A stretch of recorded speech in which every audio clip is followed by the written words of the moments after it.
Movie के start होते ही हम 4 फ्रेंड्स को देखते हैं, जो कि स्टेडियम में कार रेसिंग देखने के लिए आए थे। हमारी मूवी का जो मेन कैरेक्टर है, उसका नाम निक है और उसी के साथ उसकी फ्रेंड लोरी होती है और इन दोनों के साथ इनके 2 दोस्त और आए थे। जिस कंपार्टमेंट में वो बैठे थे, उस कंपार्टमेंट का कंपार्टमेंट नंबर था 180। वहाँ पर सभी लोग फन कर रहे होते हैं, लेकिन निक को अचानक से ऐसे फील होता है जैसे यहाँ पर कुछ बहुत गलत होने वाला है। वो अपने आसपास की चीज़ों को देखता है, जिससे उसे ऐसे लग रहा था कि जैसे यहाँ पर कुछ बहुत गलत होने वाला है। तभी उनके आगे एक काउबॉय लड़का आकर बैठ जाता है। वहीं पर एक अमेरिकन कपल भी था, जिनसे कोई गार्ड बात कर रहा था और उन्हीं के साथ एक मदर अपने 2 बच्चों के साथ आई थी। इनके अलावा वहाँ पर एक कार मैकेनिक भी था, जो वहाँ पर अपनी फ्रेंड के साथ आया था। निक वहाँ पर बैठा यही सोच रहा था कि उसके साथ ये क्या हो रहा है। तभी हमें रेस ट्रैक पर एक कार दिखाई जाती है, जिसका नंबर था 45। उस गाड़ी में एक स्क्रू ड्राइवर फंसा रह जाता है और जैसे ही वो गाड़ी मेन ट्रैक पर जाती है, तो वो स्क्रू ड्राइवर वहाँ पर गिर जाता है, जिसकी वजह से वहाँ पर एक गाड़ी का टायर ब्लास्ट हो जाता है और वो गाड़ी क्रैश हो जाती है। उसी गाड़ी का टायर उस कार मैकेनिक की फ्रेंड को आकर लगता है और उसकी वहीं पर मौत हो जाती है। रेस ट्रैक पर सभी कार्स आपस में टकराने लगती हैं, जिसकी वजह से उनके सभी पार्ट्स वहाँ पर बैठे लोगों पर आकर गिर रहे थे। सिटिंग एरिया में हड़बड़ी मच जाती है। सभी लोग भागने लगते हैं। ऐसे ही गाड़ी का एक पार्ट उस अमेरिकन कपल के बीच में से 2 टुकड़े कर देता है। एक कार इंजन उन बच्चों की मदर पर आकर गिरता है और उसकी पूरी बॉडी बुरी तरह से क्रैश हो जाती है। वो कार मैकेनिक भी भागते-भागते गिरता है और उसकी भी बहुत बुरी तरह से मौत हो जाती है। फिर उसके फ़ौरन बाद वो काउबॉय लड़का भी मर जाता है। निक के दोनों फ्रेंड्स भी भाग रहे थे, लेकिन उनके ऊपर भी छत गिर जाती है और उनकी वहीं पर मौत हो जाती है। फिर वहाँ पर एक बहुत बड़ा ब्लास्ट होता है, जिसमें लॉरी और वो सिक्योरिटी गार्ड दोनों मारे जाते हैं और फिर लास्ट में निक की भी बहुत बुरी तरह से मौत हो जाती है। तभी निक भी फ़ौरन अपने सेंसेस में वापस आ जाता है। उसे बिल्कुल भी समझ नहीं आ रही थी कि अभी उसके साथ क्या हुआ और तभी वही काउबॉय लड़का उनके आगे आकर बैठ जाता है। सब कुछ बिल्कुल वैसे ही हो रहा था जैसे निक ने अपने विज़न में देखा था। वो समझ जाता है कि उसने फ्यूचर देख लिया है। मतलब निक को पता चल चुका था कि यहाँ पर उन सभी की मौत होने वाली है। वो सभी को बताता है कि यहाँ पर सबकी मौत हो जाएगी। वो कहता है वहाँ ट्रैक पर अभी गाड़ियाँ आपस में टकराएंगी और उनकी वजह से हम सभी लोग मारे जाएंगे। निक शोर मचाने लग जाता है, जिसकी वजह से कार मैकेनिक उसके साथ लड़ने लगता है। उन सभी को आपस में लड़ता देखकर वो सिक्योरिटी गार्ड उन सभी को स्टेडियम से बाहर ले जाता है। वो बाहर अभी उससे लड़ ही रहे होते हैं कि तभी स्टेडियम के अंदर कार क्रैश होना स्टार्ट हो जाती हैं। निक की कही हुई बात बिल्कुल सच हो गई थी। उस अमेरिकन की वाइफ वहां स्टेडियम में अंदर ही थी। वो अंदर जाने की कोशिश करता है, लेकिन गार्ड उसे अंदर नहीं जाने देता। अभी वो अमेरिकन उस गार्ड से लड़ ही रहा था कि एक टायर हवा में उड़ता हुआ आता है और उस कार मैकेनिक की फ्रेंड के सर पर आकर लगता है और उसका पूरा सर वहीं बुरी तरह से क्रैश हो जाता है। सब लोग ये देखकर बहुत ज़्यादा डर जाते हैं। स्टेडियम में जिन भी लोगों की मौत हुई थी, उनके लिए एक मेमोरियल डे रखा जाता है। निक और उसके फ्रेंड भी वहाँ पर जाते हैं और वहाँ पर वो सारे सर्वाइवर्स भी आए थे जो निक की वजह से उस स्टेडियम में बच गए थे। जहाँ पर वो अमेरिकन उस गार्ड से लड़ने लगता है, क्योंकि उसने उसको अंदर नहीं जाने दिया था और उसकी बातों से ऐसे लग रहा था कि जैसे वो गार्ड से इस बात का बदला लेगा कि जैसे गार्ड ने ही उसकी वाइफ को मारा हो। फिर हम देखते हैं कि निक को दोबारा से एक विजन आता है, जिसमें वो देखता है कि किसी शख्स को आग लगी है और वो रोड पर घसीटता हुआ जा रहा है। फिर हम देखते हैं कि वो अमेरिकन बियर पीता हुआ उस गार्ड के घर के बाहर जाता है। वो वहाँ पर कुछ कर रहा होता है, तभी उसकी बियर ट्रक के अंदर गिर जाती है और उसका ट्रक खुद ही चलने लगता है। उस ट्रक का फ्यूल भी नीचे गिर रहा होता है। उस ट्रक की चेन उस अमेरिकन के पाँव में फंस जाती है और वो भी ट्रक के साथ ही रोड पर घसीटते हुए जाने लगता है। फ्यूल नीचे गिरने की वजह से ट्रक में आग लग जाती है। वो जोर जोर से चिल्ला रहा होता है और उसकी आवाज़ सुनकर वो गार्ड भी घर से बाहर आ जाता है। लेकिन जब तक वो बाहर आता है, आग इंजन तक पहुंच चुकी थी और उसकी वजह से वहां पर एक बहुत बड़ा ब्लास्ट हो जाता है। जब निक को इस बात का पता चलता है, तो वो समझ जाता है कि उसने जो विजन देखा था वो इसी अमेरिकन का विजन था और वो सोचता है कि अगर उसे टाइमली पता चल जाता तो शायद वो उसकी जान बचा लेता और उसे आगे बिल्कुल भी नहीं पता था कि अब किसकी बारी है। फिर हम देखते हैं कि वो मदर अपने बच्चों के साथ एक सैलून में जाती है।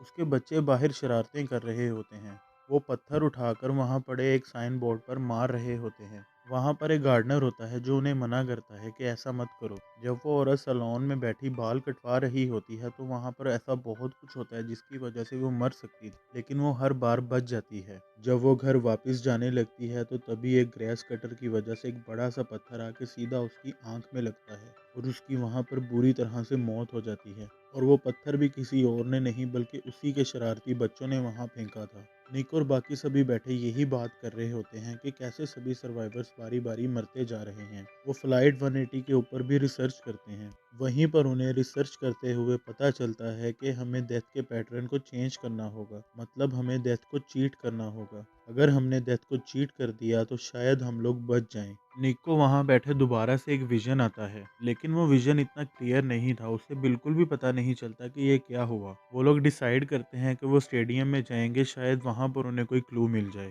वहाँ उन्हें वो सिक्योरिटी गार्ड मिल जाता है। वो सिक्योरिटी गार्ड सीसीटीवी फुटेज की मदद से उन्हें दिखाता है कि अब अगली बारी किसकी है, जहाँ उन्हें पता चल जाता है कि अगली बारी अब उस कार मैकेनिक की है। वो उस कार मैकेनिक के पास जाते हैं और उसे केयरफुल रहने को कहते हैं, लेकिन वो उनकी बातों पर ज़रा भी यकीन नहीं करता। जब वो उनसे बात करके बाहर जा रहा होता है तो एक वैन तेज़ी से उसकी तरफ आती है, लेकिन वो किसी तरह से उस वैन से बच जाता है। लेकिन मौत ने डिसाइड कर लिया था कि अब उसकी बारी है। जैसे ही वो अंदर जाने की कोशिश करता है तो एक सिलेंडर उसकी तरफ आता है और नेट से टकराते ही उसके टुकड़े-टुकड़े हो जाते हैं। अब निक को पता था कि अगली बारी उसकी उन्हीं दोनों फ्रेंड्स की है और साथ ही उसे एक विजन भी आता है जिसमें उसे ये पता चल जाता है कि उन दोनों की मौत पानी की वजह से होगी। तब वो लोग डिसाइड करते हैं कि हंट को बचाने के लिए निक जाएगा और जेनेट को बचाने के लिए लॉरी और वो गार्ड जाएगा। जेनेट अपनी कार वॉश करवाने के लिए गई थी और हंट एक जगह पर स्विमिंग करने के लिए गया था। जेनेट जब अपनी कार वॉश करवा रही होती है तभी वहां पर कुछ खराबी हो जाने की वजह से उसकी कार वहीं पर स्टक हो जाती है और उसके मोबाइल में सिग्नल्स भी नहीं आ रहे थे और साथ ही साथ उसकी गाड़ी का सनरूफ भी ओपन नहीं हो रहा था। फिर उसकी गाड़ी का सनरूफ ओपन हो जाता है, लेकिन उससे उसकी मुसीबत और ज़्यादा बढ़ जाती है क्योंकि उसके ऊपर एक पाइप फट जाता है और पानी सीधा उसकी गाड़ी के अंदर आने लगता है। दूसरी तरफ हम देखते हैं कि हंट का लकी कॉइन पूल के अंदर गिर जाता है और वो अपने कॉइन को लेने पूल के अंदर जाता है। वो देखता है कि जिस होल से पानी वापस जा रहा है उसका कॉइन भी उसी के अंदर गिरा है। वो जैसे ही उसके करीब जाता है तो उस ट्रेन होल का प्रेशर बहुत तेज होता है और वो वहीं पर फंस जाता है।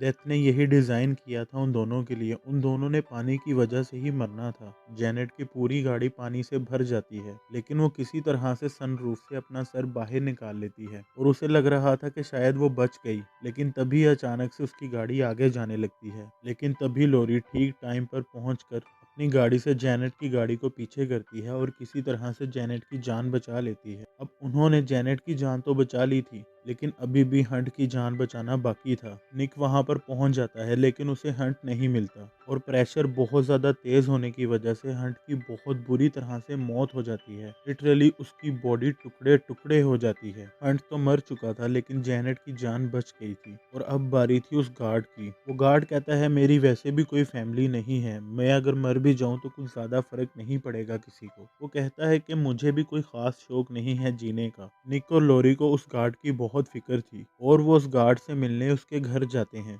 जहाँ जाने पर वो देखते हैं कि वो गार्ड खुद को फांसी लगाने की कोशिश कर रहा था। निक और लोरी जल्दी से उसे बचा लेते हैं। वो उन्हें बताता है कि तुम लोगों ने मेरी जान नहीं बचाई, मैं तो सुबह से मरने की कोशिश कर रहा हूँ लेकिन मुझे फांसी लग ही नहीं रही।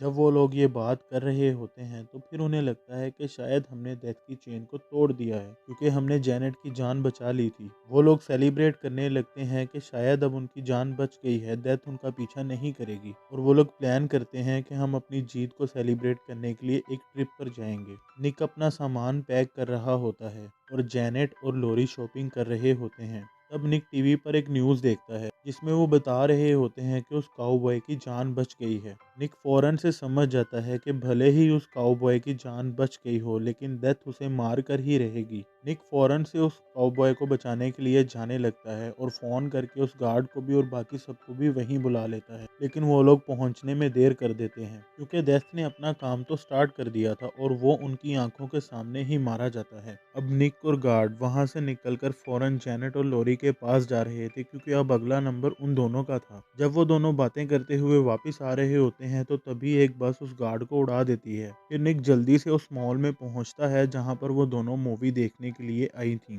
निक उन दोनों को ढूंढ लेता है और वो उन्हें बताता है कि डेथ ने अपना काम नहीं रोका, वो हम सबको भी मार कर रहेगी। वो उन दोनों को कहता है कि मेरे साथ फौरन यहाँ से जल्दी से चलो। लोरी तो मान जाती है लेकिन जेनेट कहती है कि तुमने जाना है तुम जाओ, लेकिन मैं तो मूवी देखूंगी। फिर वहाँ पर एक बहुत बुरा ब्लास्ट होता है जिसमें जेनेट मारी जाती है और अब अगली बारी लोरी की थी। वो वहाँ से भागने की कोशिश करते हैं लेकिन ब्लास्ट की वजह से पूरा मॉल तबाह हो चुका था। तभी लोरी का पाँव एस्केलेटर में फंस जाता है और निक के सामने ही उसकी बहुत बुरी तरह से मौत हो जाती है। तभी निक फौरन से वापस अपनी सेंसेस में आ जाता है और ये सब उसका एक विजन था, लेकिन निक जानता था कि उसका ये विजन बहुत जल्दी सच होने वाला है। तभी वो फौरन से मॉल पहुंचता है उन दोनों की जान बचाने के लिए। निक भागकर उस रूम में चला जाता है जहां पर आग लगी हुई थी, क्योंकि वो सिर्फ अपनी दोनों फ्रेंड्स को नहीं बल्कि सभी लोगों को बचाना चाहता था। वो बहुत कोशिश करता है आग बुझाने की, जिसकी वजह से वो जख्मी भी हो जाता है, लेकिन फाइनली वो आग बुझाने में कामयाब हो जाता है। निक ने ना सिर्फ अपनी दोनों फ्रेंड्स की जान बचाई थी बल्कि उसने वहां पर और भी मजीद बहुत सारे लोगों की जान बचा ली थी। फिर हमें 2 हफ्ते बाद का सीन दिखाया जाता है जिसमें हम एक बस देखते हैं जिसके ऊपर 180 लिखा हुआ था। वो तीनों एक कैफे में बैठे हुए थे जिस कैफे का नाम था डेथ बाय कैफीन।